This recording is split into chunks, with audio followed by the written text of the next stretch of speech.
Hey everyone, my name is Pacha, and what you are seeing right in front of you now on the screen is Zoo Leipzig's master plan for their South American area, part 1, which was finished in 2018 and costed around 4.7 million euro on a ground space of around 15,000 square meter.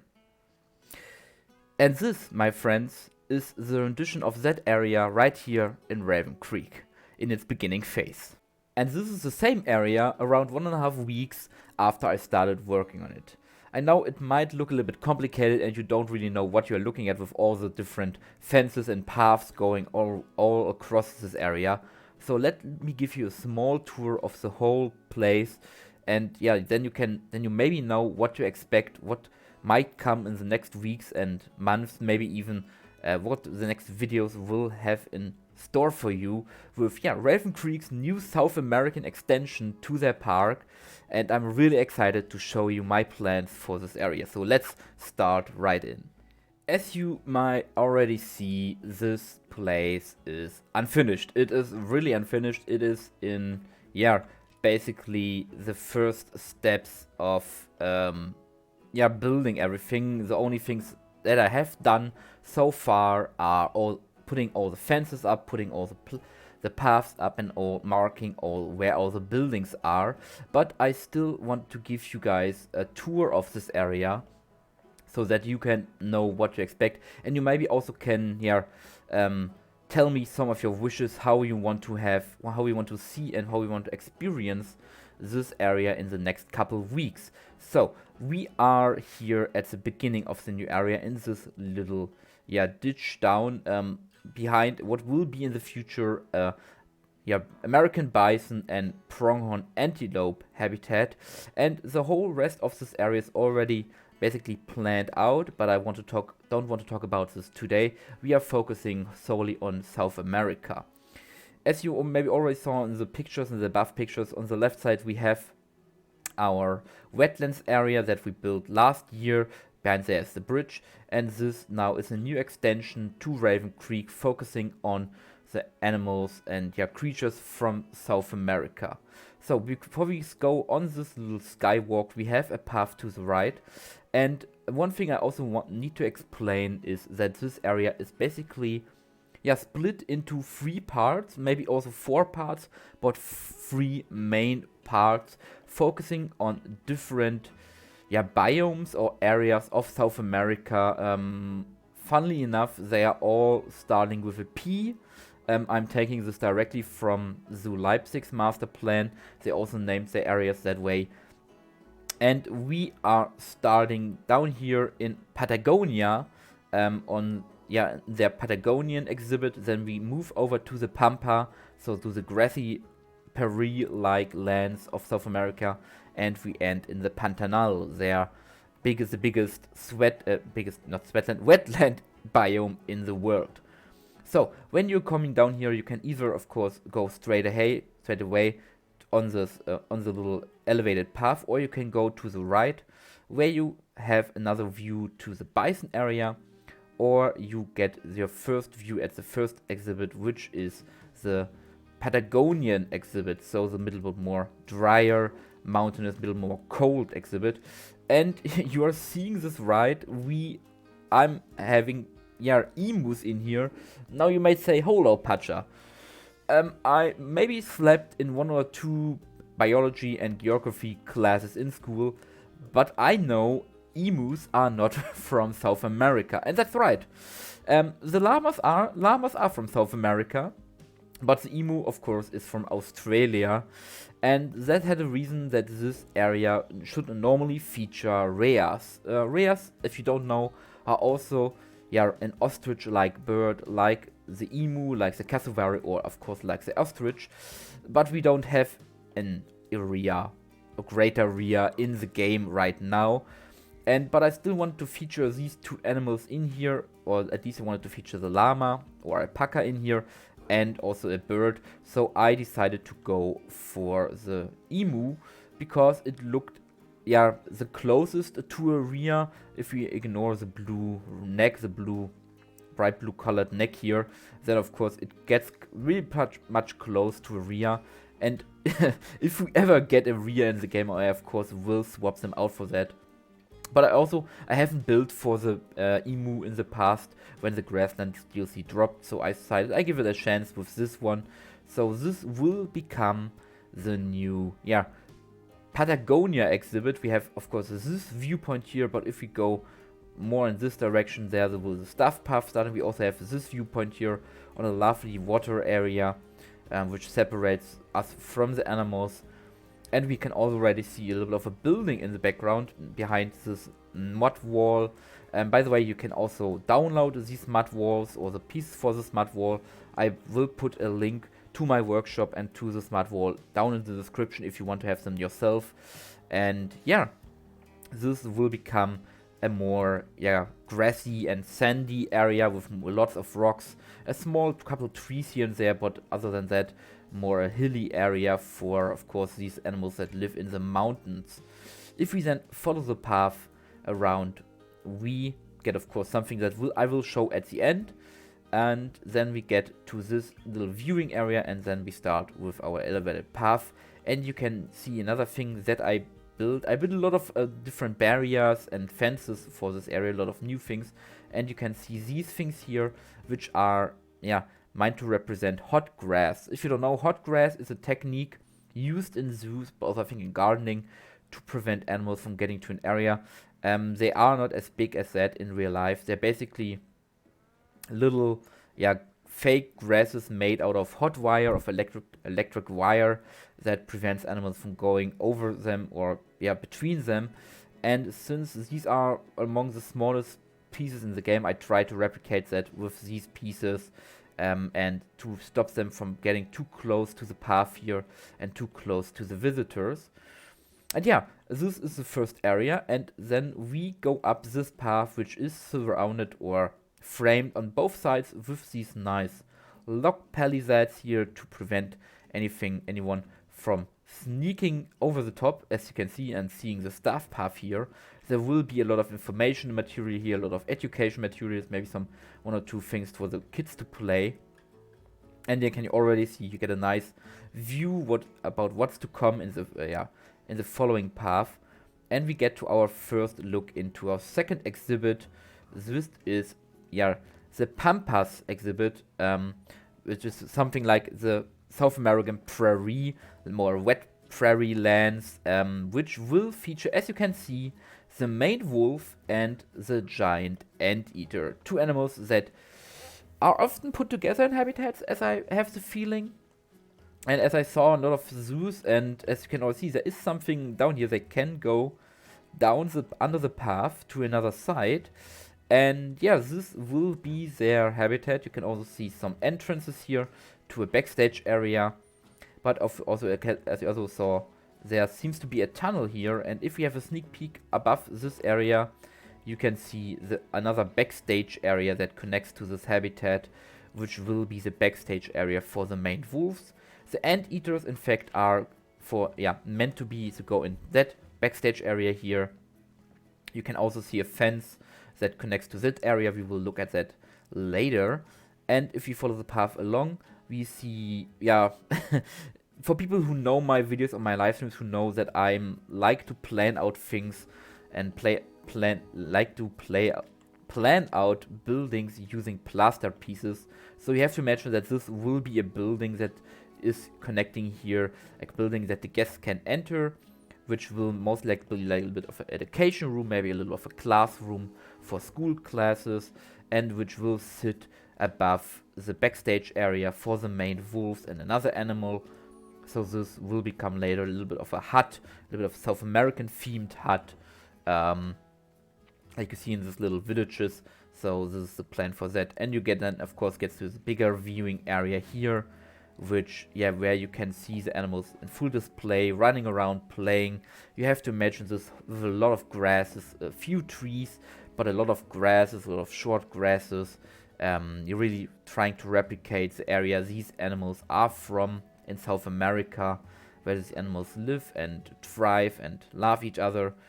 And then we can follow the path, and you can already spot a little animal here in the background, maybe even two animals. But before we go to that area, we stick to the left side a little bit more, because this area will also become a little bit of a hut for this little fellow here, for the capuchin white-faced monkey. Now, this is another one where I had to swap in another animal for a different animal, and this time normally this habitat would feature coatis and peccaries.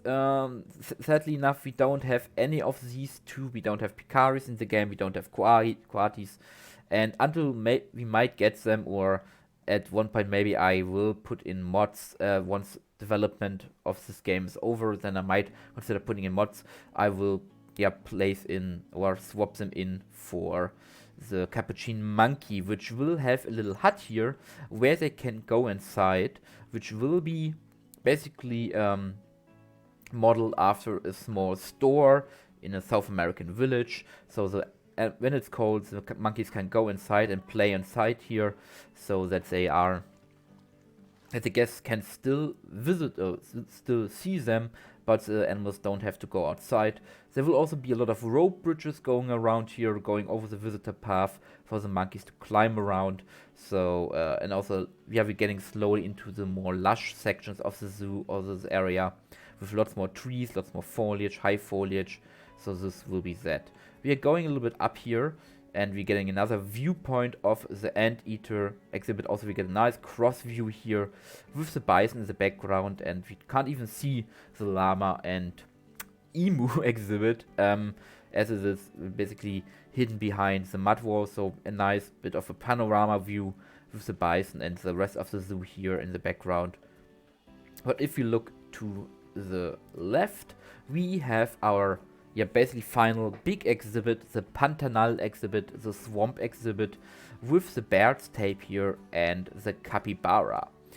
As you might know, if you follow my videos, we had capybaras before. We had capybaras in our wetlands section, but they got traded out for the red river hawk in our latest episode, and now this is the area where the capybaras get their new home, here in this more South American themed area, with a big area where they shape their place with Baird's tapirs, and maybe also possibly in the future greater rheas, with pampas hares. I don't know the other name right now, but pampas hares, the basically big rabbit-like rodent from South America, they would also be on this place. You also see a lot of more hot wire, which will protect a couple trees and such from the tapir, so that they don't get destroyed. And you can already spot something in the background that some also might already recognize what this is. And we also have another cool little trick here that I directly pulled from Zoo Leipzig, which is called fake reed, or a diving barrier. This barrier tries to mimic reed plants and prevents basically these animals from crossing over via diving or via climbing, via swimming, and without disturbing the natural look of the habitat itself. And we can now go around. We can also don't see too much of the backstage area. Of course, there isn't one, but if there would be one, we can't see too much of it. Another thing why I see it right now, these nettings here are not in the real life version of this area. I added them basically because we are an American zoo, so we have to get a little bit more security with our guests here, so that they don't get too close to our animals, even though some of them aren't as dangerous, but anteaters and maned wolves can be dangerous. So I added these basically catching barriers, these catching nets on both sides, so that if a guest falls down, they don't directly fall into the habitat and get injured or anything like that. In the real life version, because it's in Germany, we have less security about that. We basically trust our guests that they don't do stupid things. But I heard a lot and I saw it a lot in American zoos. You basically have to think twice about security and safety for your guests, otherwise you might get sued. Right, if we follow this path down, of course everything is blocked again, because backstage area, which we'll be looking at later. If we follow this path down, we come to this little area where I still have to put in higher fences, because the tapirs require a little bit of higher fences. You can also see another, under bridge, another under gateway to the other side, to the backstage area for the capybaras, because the tapirs will be in a building that will be there later. So we can go this way, go over a little bridge where we cross the water that is connected to the habitat. We have a little bit of this on the other side. So we cross this little bridge and we get to the other side, to the final viewing of the capybara and tapir exhibit with this lovely little bridge here, which we can go on. Maybe we can also put some chairs and some picnic tables and other banks here, so that guests can sit here and watch the animals while enjoying a drink or something to eat. And of course you always also have to imagine this way more lush with way more plants and everything, and then it forms a full picture. But if we follow this path, of course, we have another viewing point, which will be an indoor viewing where the guests can go inside here and look at the tapirs when they are inside. So this will be an indoor viewing of the tapir backstage facility where you can see the tapirs backstage. Of course, Zoo Leipzig also doesn't have tapirs in their master plan for South America. They have only the capybara and the pampas hare in their exhibit here. So this whole building is something that I invented for this area, which brings me to another point. This is not a recreation. It is getting close, or I take as much inspiration from this area as possible, from the real life area, looking at real life pictures, but I don't try to 1v1 recreate this area over here, putting every plant in the exact place, every other barrier in the exact place. I'm trying to get as much inspiration from it as possible, but still try to make my own idea out of it, so that it fits with the overall rest of Raven Creek, so to say. And another thing that makes this very much clear is what will become of this area. Now, at the moment, there isn't much to see here, just a bunch of plaster pieces again, but this will be basically a little bit of a recreation of a Spanish colonial hacienda house, a little bit of a more high class house. At least the front will mimic that, with a lovely terrace on, here where guests can sit and then they can go outside. But in the real life version, this is a restaurant. In this version, it will be a greenhouse, an indoor area, where we will feature some animals. On this side, we will feature some insects and reptiles from South America, and I don't know exactly what I will do on this side here. Maybe some plants, maybe some education, but you can also, of course, go through this door and enter a little bit of a greenhouse where we will feature the brown-throated sloth, one of the last animals from the last DLC, a topical DLC that I haven't built for, and I was struggling a little bit with how I would give them space, what space I would give them, and now I'm basically having them in this little bit of a greenhouse here with a lot of plants, a lot of greenery, and these sloths, but also not sloths, but we will also have a little bit of a terrarium here, another habitat in the back end of it here. You can always see the barriers are in place, and this exhibit will feature, maybe you guessed it, because it's also another animal that got deleted from the wetlands area. It will sadly not be the spectacled caiman, as you may expect, because this one was the one that I got rid of in the wetlands area. It will be the Cuvier's dwarf caiman. I would have loved to have the spectacled caiman in here, and maybe I still can get it to work in here, but space-wise, I think it's much more convenient to focus on the spectacled the Cuvier's dwarf caiman, as they are smaller, so I can give them a little bit more space in here without letting it feel too cramped. And this will be the end of the greenhouse, and then the guests can come out, they can follow this little path through nature here and end up at the plaza again, where they can, journey back through the South American area. Or I'm thinking of adding a path here, and a little bit of a nature path going from here that will connect back to the rest of the zoo. Right, that's it about the visitor areas. Now let's go follow the staff path to the keeper areas, and ignore that. So keeper areas where we will see the whole concept plan out, that basically convinced me to do that in the first place. There's a lot of fencing here, a lot of stuff, and this will become the big indoor building. As you can see, there will be a kitchen here and some storage. These areas here will become the backstage holding cells, the stalls, stables for the llamas and the emus. So they will be here, and then you go through the door and you have your anteater stables on this side and your capybara stables on this side. And yeah, what the whole cool thing about this is that everything is connected through these gates and these gateways. There's a lot more about behind this wall. I can show you that real quick. Whoop. There's a lot more stables and gates here with individual cages that you can close and open to get animals through and sort them out. These last two would be for the emus, these first two would be for the llamas. Of course, this area connects. Yeah, there they come. We are in the emu. There's an emu. And what's the cool thing is, through this gate, you could basically also bring the emu and the llama, down to the capybara and tapir exhibit.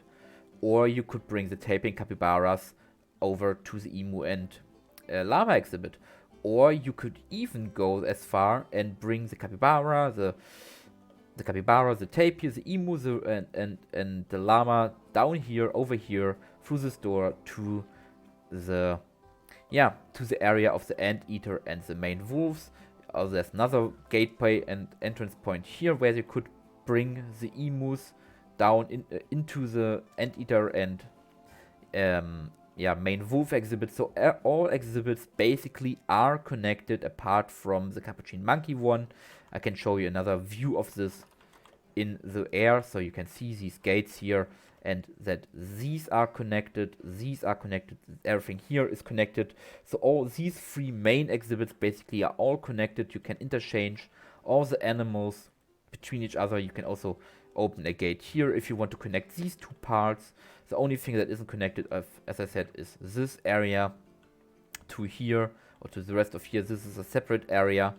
And this is really cool because you can change out animals as you like. You can sort out animals. You can change what the guests see first or what they see last, as you like. You can, if you maybe don't want to have your anteaters out or your main wolves, you can still put animals in here like the llamas or something, so the animals have still something to see. The last step in this tour is, of course, to talk about how does Raven Creek finance this new area. Of course, this is a new area with a lot of new animals, new buildings, new everything, and there isn't money needed for that, and we are still a somewhat small to medium-sized zoo, so building such a huge area out of their own funds is technically impossible. That's where sponsors come in that donate money for these areas in favor of having their names on over these new attractions, basically of mentioning them during this new area. And when I thought about what person or what company I want to have as a sponsor for this area, I thought about a lovely person that sadly left Frontier a couple of weeks ago, a lovely community manager that always was there for us, was listening to our needs and our questions and was engaging with the community on so many levels. And if you haven't already guessed it, I'm of course talking about Eld. Eld was a wonderful person and a wonderful member of the LGBTQ movement. She was always there and always engaging with the community on so many levels. And to honor her and her destiny in this game, I decided to call this game the Kaskiani Corporation South America Trail. Kaskani is, of course, Elton's last name. And of course, the second part of this name isn't finished. The first one is, of course, we have the Cascani Corporation, in-game corporation that is sponsoring this new area with their money because they are huge animal lovers. They always love the work we do here in Raven Creek, and they wanted to give something back. The second part is still up to debate, and if you have an amazing name or amazing idea for a name for this area, let me know. I'm really looking forward to see some amazing ideas. I would definitely want to include that into here, as I'm not really happy with this at the moment. It's just a placeholder to show you what it would be, what it could be, this sign.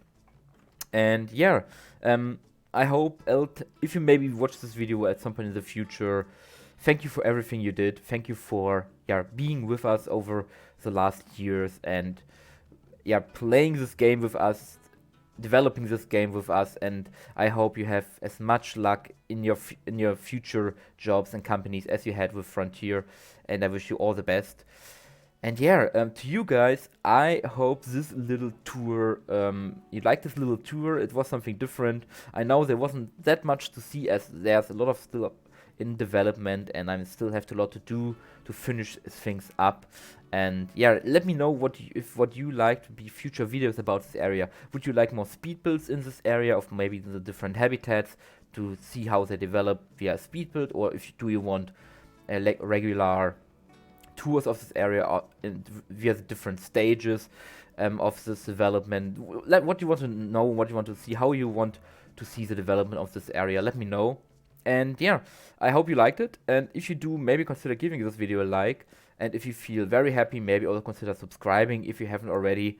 We are still getting close to 1,000 subscribers, and you would make my day if you could consider subscribing to the channel.